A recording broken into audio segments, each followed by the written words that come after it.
guys, welcome back. In this video I want to talk about what is foliar feeding and when and how to apply foliar feeding on your orchids. Usually fertilizer is best applied to the root system because this is the most efficient way of supplying the most mineral nutrients to your orchids, but when the plants are stressed, they have root damage or some nutrient deficiencies, foliar feeding can provide a quick fix. I find this to be especially useful with sick orchids, but also they improve a lot the rate growth of my other orchids, and I have started to apply foliar feeding to my orchids this spring, and I have observed some improvement in the color of the foliage. Also, I had in the past some purplish tinges on the leaves that I was supposing it was from sunlight, but it seems that was actually a nutrient deficiency. And because right now my orchids have all the nutrients balanced, they are growing better, so it is very important to provide all the nutrients correctly. Also, sometimes orchids are very stressed when they had a very long transport, like I had 39 days some days on transport, so when I applied some foliar feeding they started to do much better. When orchids have nutrient deficiencies, they don't act as they supposed to, and because they might have a specific nutrient deficiency, they sometimes are not able to pick up other nutrients. Foliar feeding, it is also a way to supply mineral nutrition to the plants without causing a build-up of salts around the roots. The argument against foliar feeding usually centers on the waxy leaf cuticle and the low density of stomata on orchid leaves. Indeed, plant leaves are specialized organs for capturing light and carbon dioxide. The leaf surfaces are covered by a cuticle, a hydrophobic skin with low permeability for water, gases, and dissolved substances. The purpose of the cuticle is to minimize both leaching of substances out of the leaf and the uncontrolled entry of substances into the leaf. Leaves also have stomata, adjustable pores on the leaf surface, that facilitate the entry of carbon dioxide gas for photosynthesis into the leaf and the exit of water vapor for the transpiration process out of the leaf. The stomata, located on the underside of the leaves, are formed by pairs of guard cells that regulate the opening and closing of the process. Depending on the photosynthetic pathway, the stomata can be opened during the day in some orchids and during the night in some orchids. For this reason, specific orchids need to be fertilized in the nighttime, and specific orchids need to be fertilized during the daytime to actually pick up the nutrients that you provide. If you don't do so, you are just throwing away fertilizer that won't be used, and it can actually do much more harm because it can clog up the pores, or you will only have a salt built up on the leaves, because if the orchid doesn't absorb what you provide, it is useless. So now let's see which orchids need to be foliar fertilized during the day and which during the night. Usually, most of the thick-leaved orchids need to be fertilized during the night, and the very thin-leaved ones need to be fertilized during the day, but there might be actually some exceptions. So, we need to fertilize during the night time Cattleyas, Phalaenopsis, Bulbophyllums, Vandas, and I am not very sure about Cymbidiums. I think they open their stomata during the day, but as I said, I need to check in more about this thing. And Oncidium types, Miltoniopsis, Maisdevalias, zygopetalums, dendrobiums, draculas, epidendrums, catasetums, and other orchids which have very thin leaves need to be fertilized during the day. I think Ristrepias can be fertilized during the night because they have thicker leaves. On some orchids, I am not really sure.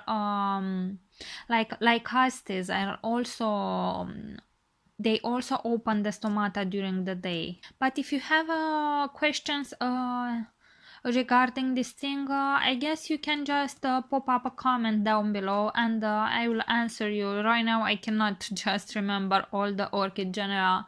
There are so many.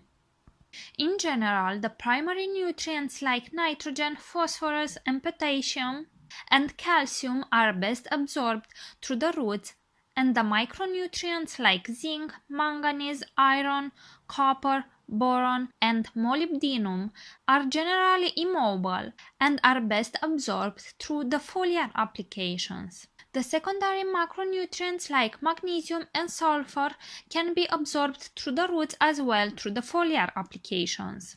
As I have mentioned already in my video about my fertilizing regime, usually I apply foliar fertilizer during the summer months, as then I can provide enough temperature to ensure the water doesn't get trapped inside the new growths and rot, and proper ventilation. This would be a major drawback of foliar feeding. I can't foliar feed during the cooler months because I can't provide good ventilation. So let's mention it again because it seems that in my last video you didn't really get it all clear. During the summer, for the orchids that are in semi-hydro, I apply fertilizer to the roots with each watering at 125 ppm of nitrogen using MSU fertilizer, and once a month magnesium sulfate at 50 to 75 ppm. This would be the fertilizer regime during the winter as well. For these orchids that are in semi-hydro, I apply accordingly to their needs. During the night or day, foliar feed using one of the following products by rotation each week: fish mix from BioBees, Cropmax, magnesium sulfate, and biohumus. For the orchids that are potted in traditional medium, I apply by rotation fertilizer to the roots. MSU at variable dosages accordingly to their needs: fish mix, magnesium sulfate, and biohumus, and I flush the pots once a month. The foliar feeding of orchids in traditional medium is the same as for the orchids in semi-hydro. It is very important the way you apply foliar feeding. First of all, you need to fertilize the underside of the leaf because that is the part of the leaf that actually can absorb the nutrients that you provide. And the smaller the droplet, the more effectively the foliar application will be.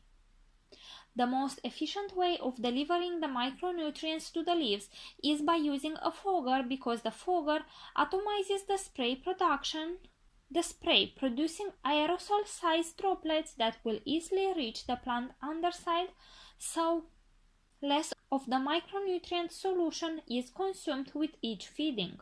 I don't actually have a fogger, but I have a pump spray with which I can adjust the nose and provide a very fine mist. And because I have started to foliar feed during late spring this year, I actually started to apply other things as well mixed with the fertilizer.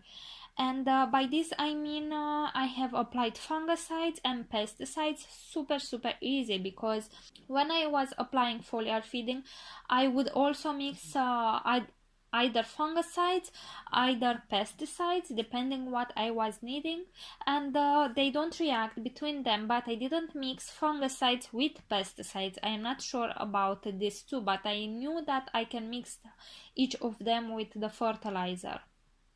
It is very important to wear a full personal protective gear, including an organic vapor respirator. Foliar application rates are generally lower than the rates you would apply to the root uptake.